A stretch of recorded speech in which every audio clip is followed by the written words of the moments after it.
He never missed a Tuesday flight, not once in 2 years, not for our anniversary, not when I was sick with pneumonia and running a 103-degree fever, not even the Tuesday after his own father's funeral.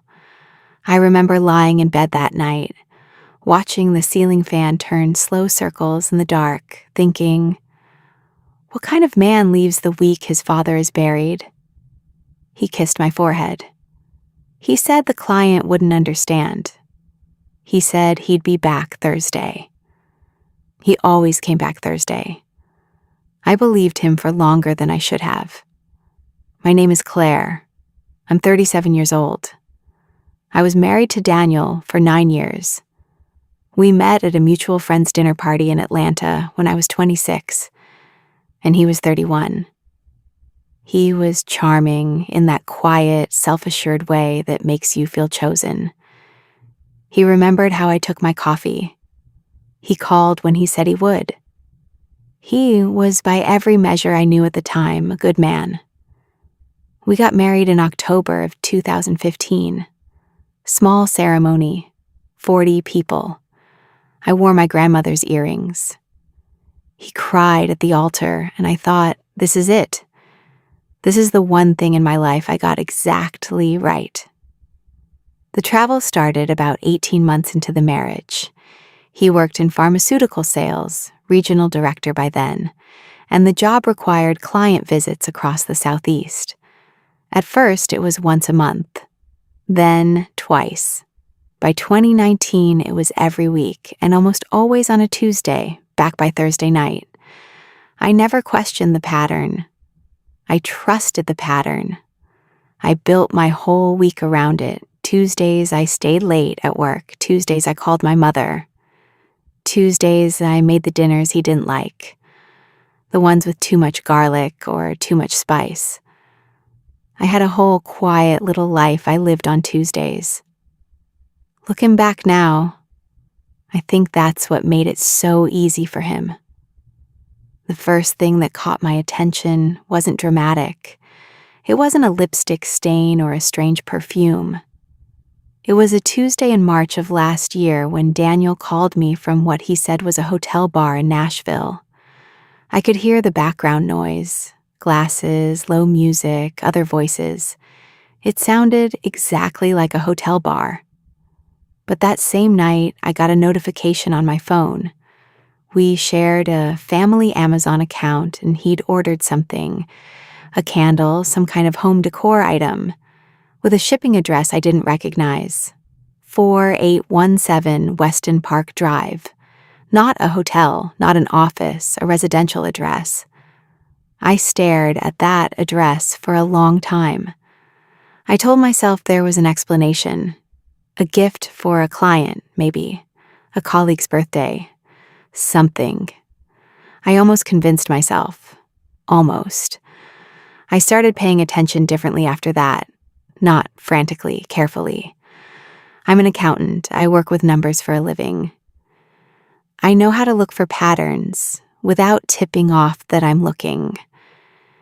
I checked our joint credit card statements, going back 14 months. Daniel had his own account too. One he'd always had before we married, so I could only see what ran through ours. But even that told a story. Hotel charges in 4 cities, Nashville, Charlotte, Birmingham, Jacksonville. Each city appearing in rotation, always on Tuesdays. Dinner charges at restaurants that seated 2. A florist charge in Charlotte in November that I never received flowers from. $87.40 at a florist, in a city I thought he was visiting a client in, on the week of our 9th anniversary. I didn't cry. I sat at the kitchen table at 11 o'clock at night with a glass of water I never drank, and I thought about everything very calmly. That was the moment something in me shifted. Not broke, shifted, like a gear catching. I made a decision that night. I wasn't going to confront him on emotion. I was going to know exactly what I was dealing with before I said a single word. The following Tuesday, He left for what he said was a client trip to Nashville. He kissed me goodbye at 6:40 in the morning, same as always. He was on the 8:15 flight out of Hartsfield.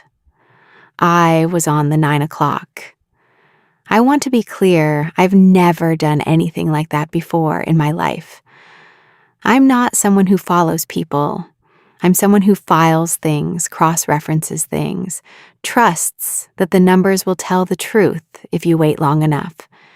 But I had waited long enough. I needed to see it myself. I landed in Nashville at 10:45. I already had the address from the Amazon order. I rented a car under my own name and drove 20 minutes to a neighborhood I had never been to, in a city my husband visited every rotation.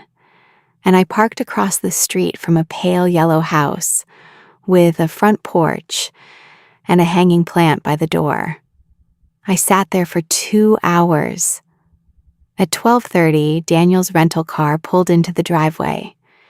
He didn't go inside alone. A woman came out to meet him.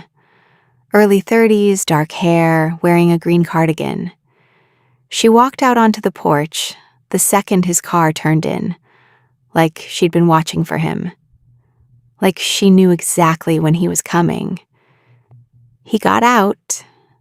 She smiled, and he hugged her the way you hug someone whose body you know by heart. I watched him carry a bag inside. I sat in that rental car for another 40 minutes without moving. The hanging plant on the porch swayed a little in the wind. That was the only thing that moved. Then I drove back to the airport, returned the car, and flew home. Here's what I didn't do. I didn't call him screaming from the parking lot. I didn't post anything. I didn't call his mother or his coworkers or anyone who knew us. I went home, I made dinner, I watered my plants, and I called my friend Renati, who is a family law attorney, and I asked her if she had an opening this week. She did. In the weeks that followed, I learned things that made the infidelity feel almost secondary. Almost. Daniel had been in a relationship with the woman in the yellow house. Her name, I would later learn, was Melissa, for 4 years. 4 years. That meant it had started when we were 5 years into our marriage.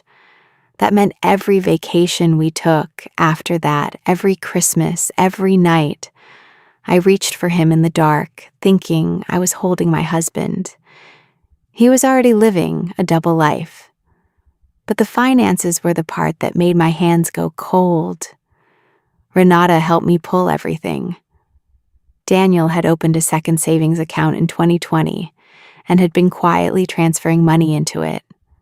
Small amounts, irregular, nothing that would trigger an alert on its own. Over 4 years, it added up to $74,000. Some of it had gone to a second lease, some to jewelry, some to what looked like a joint investment account with Melissa's name on it. He had been building a life with someone else using money from our marriage. Renata told me I had a strong case. Georgia is an equitable distribution state, but financial misconduct during the marriage, the hidden account, the dissipated marital assets, those things matter. They matter a great deal. I filed for divorce on a Thursday. He got served on a Friday.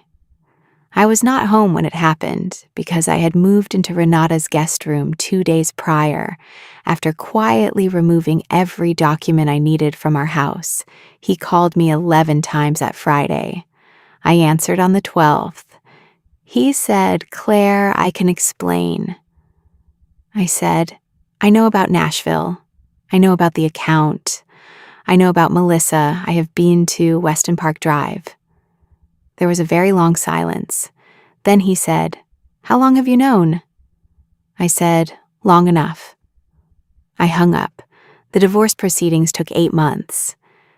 He contested almost everything at first, the way people do when they think they still have the upper hand.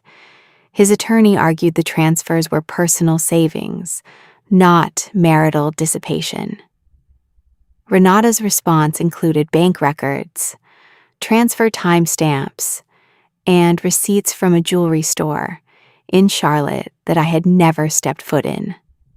The judge awarded me the house, my full share of our joint retirement accounts, and a portion of the hidden savings calculated as dissipated marital assets. In total, the settlement came to significantly more than I would have received in an uncontested split. His attorney fees alone were nearly $40,000. He sold his car to cover part of it. I found that out from a mutual friend who still talks to both of us. I didn't feel satisfaction exactly. I felt something quieter, like a long equation finally balancing. Update. A few people have asked about Melissa. I don't have feelings about her that I'm proud of, but I also don't blame her entirely.